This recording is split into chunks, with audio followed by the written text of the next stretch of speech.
Saan napunta ang pera ni Juan? Kaibigan, pamilyar ka ba sa tatlong mukha ni Juan pagdating sa paggamit ng pera? Alam mo bang may pagkakaiba sa ugaling pinansyal si Juan mahirap, middle class at mayaman? Sobrang simple lang ng mga pagkakaibang ito. Magtataka ka kung hindi lahat ng tao pamilyar dito. Mga simpleng diskarteng dahilan kung bakit ang mahirap lalong humihirap, ang middle class stressed out at walang oras, at ang mayaman lalong yumayaman. Kung matagal mo nang tanong ang mga ito, mag-e-enjoy ka sa mga facts na hinanda ko para sa iyo. Sabay nating hihipan ang mga kumakalat na outdated na information tungkol sa pag-manage ng pera ngayon. At as a bonus, titignan din natin kung may pag-asa pa ba sa panahon ngayon ang simpleng Juan na umasenso at yumaman. Halika't isa-isa natin silang tignan. Magsimula tayo sa regular na araw ni Juan Mahirap. Gigising siya sa umaga at magmamadaling pumasok sa trabaho, kung swerteng may trabaho nga siya. Madalas, contractual. Minimum wage. Minsan, less than minimum pa.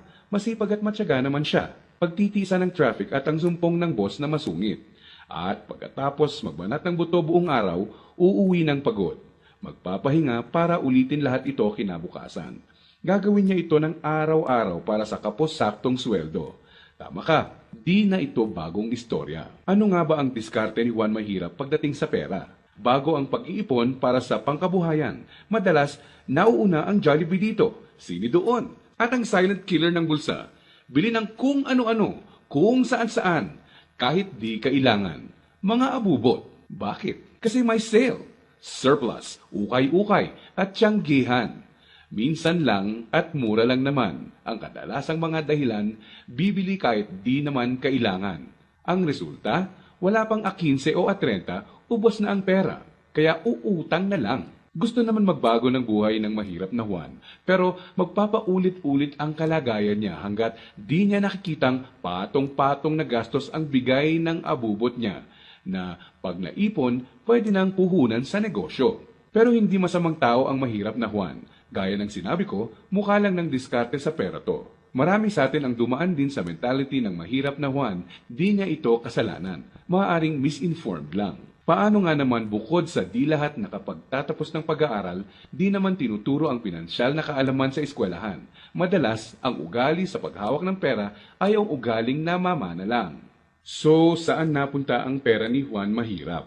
Dito napapasok ang tinatawag nating 1. Income at expense, at 2. Assets at liabilities. Huwag kang mag-alala, hindi economics class ng pinasok mo. Simple lang to. So ano nga ba ang praktikal na kahulugan ng income at expense at assets at liabilities? Unahin natin ang income. Ito ang perang pumapasok sa iyo. In short, income equals kita.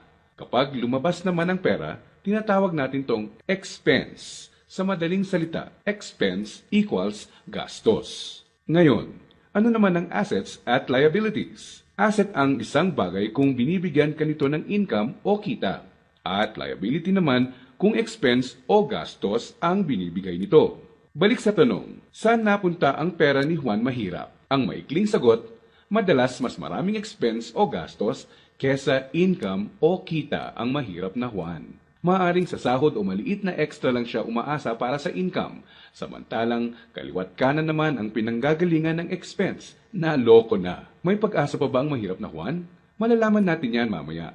Ngayon, tignan muna natin ang behind-the-scenes kwento ni Juan Middle Class. Sa unang tingin, okay na okay ang lagay ng middle class na Juan.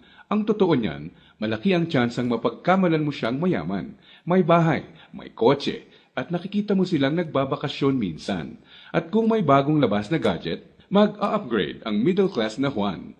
Pero ang di alam ng karamihan, marami dito ay promo, hulugan, o utang sa credit card na buwan-buwan sa sweldo nakakaltas. So, saan napupunta ang pera ni Juan Middle Class? Ang maikling sagot, mas madaming liabilities, nagbibigay gastos kesa sa assets, ang binibili ng middle class na Juan. Imbes na investments na gagawa ng income, nauuna sa listahan niya ang paggagamitan ng pera, ang upgraded na lifestyle. Gusto niya ang convenience at quality sa buhay. Tingnan nating halimbawa to. Kung traditional economics ang pagbabasehan, ang kotse at bahay ay madalas na sinasabing assets. Sa praktikal na buhay ni Juan, masasabi nating outdated na ang pananaw na to. Sa definisyon natin ng asset, Ang isang bagay ay asset kung gumagawa ito ng income. Pero madalas, pagka down payment mo ng kotse, bahay o alahas, money out agad. Sa mga susunod na buwan, may babayaran ka ulit. At huwag mong kakalimutan, andyan pa ang insurance at tax. Money out nga naman. Liabilities. Ang kotse ay nagiging asset lang kung nakakatulong siya ng gumawa ng income. Halimbawa na lang kung gamit sa negosyo. Ang bahay ay pwedeng maging asset kung paparentahan mo ito. Lalagyan ng mga produkto sa negosyo or storage. O di kaya'y kung nagba-buy and sell ka ng bahay at mabibenta mo to ng mas mahal. So bakit walang oras at stressed out si Middle Class Juan? Para mabayaran ang mga liabilities, kailangang mag-overtime, kumuha ng mas maraming trabaho at maghangad na ma-promote ng middle class na Juan kung siya ay empleyado.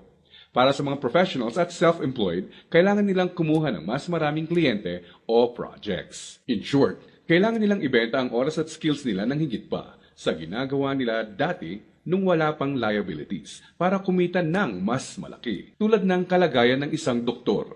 Kung hindi niya sisiputin ang pasyente niya, wala siyang kita. Dito mo na makikitang may lumala na sa oras ni Juan Middle Class.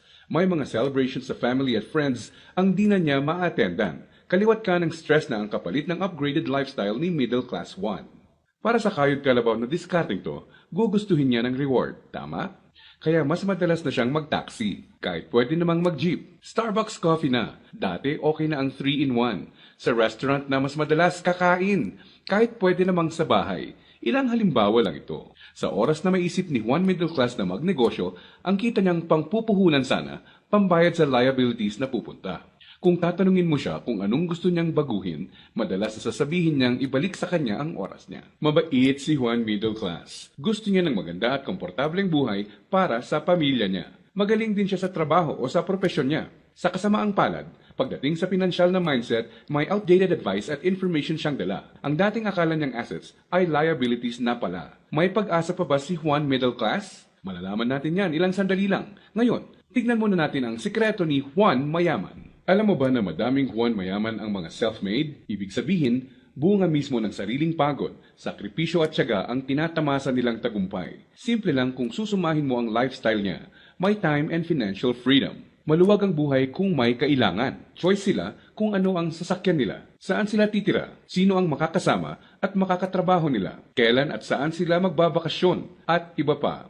In reality, mas madami din silang tsansang makatulong sa kapwa, gaya ng pagdodonate sa charity at pagsali sa outreach programs. Balik tayo sa tanong, saan napunta ang pera ni Juan Mayaman? Kapag may perang hawak si Juan Mayaman, sa asset niya ito dinadala. At sa asset na ito ay kikita pa ng mas maraming pera para sa kanya.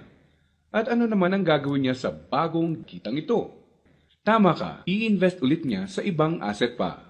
Ano ba ang mga examples ng asset na ito? Andiyan ang investments, apartment, or kotseng pinaparenta.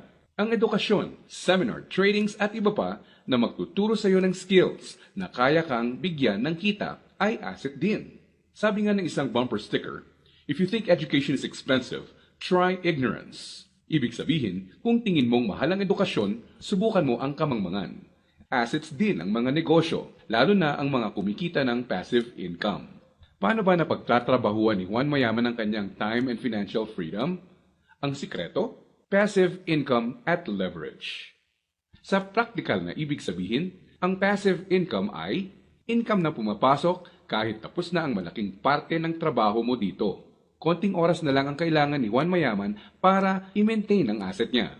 Kahit natutulog siya, pumapasok pa rin ang kita. Hiramin naman natin kay Robert Kiyosaki ang ibig sabihin ng leverage. True leverage is the ability to do more and more with less and less. Ibig sabihin, ang tunay na leverage ay ang kakayanan na gumawa ng mas maraming gamit ang mas kaunti. Para mas madali nating maintindihan, gamitin nating halimbawa kung paano nagsimula ang isa sa mga pinakamalaking drugstore sa bansa.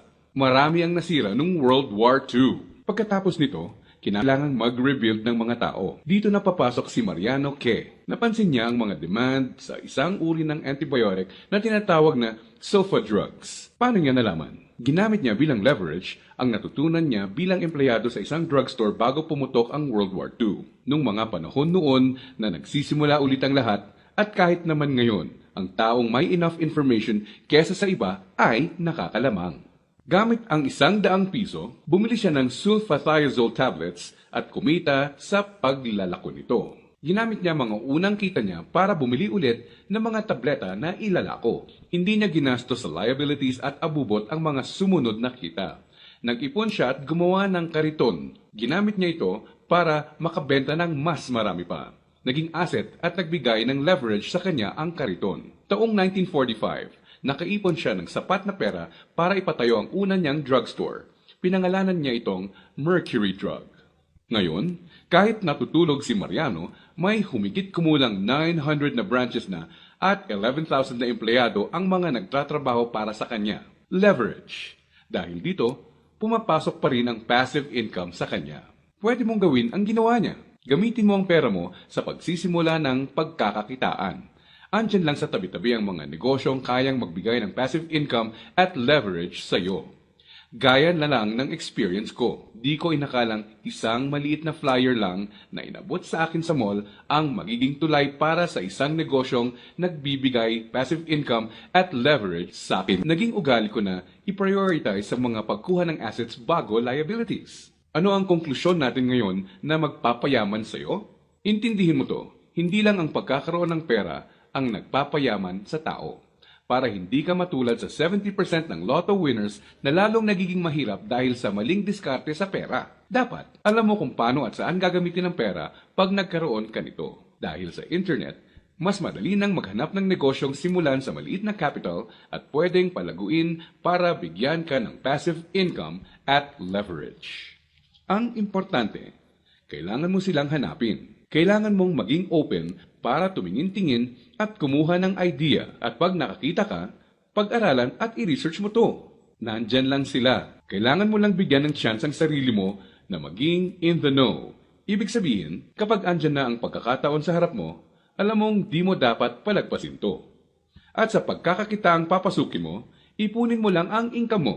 Gamitin mo to para palaguin pa ang assets mo hanggang ang kita ng assets at negosyo mo kahit di mo na directly pinatatakbo ay nagbabayad ng bakasyon, gadgets, kotse at bahay ng pamilya mo.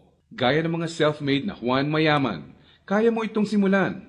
So, si Juan Mahirap, unang binibili ay ang mga abubot. Si Juan Middle Class, unang binibili ay liabilities. At si Juan Mayaman naman, unang binibili ay assets.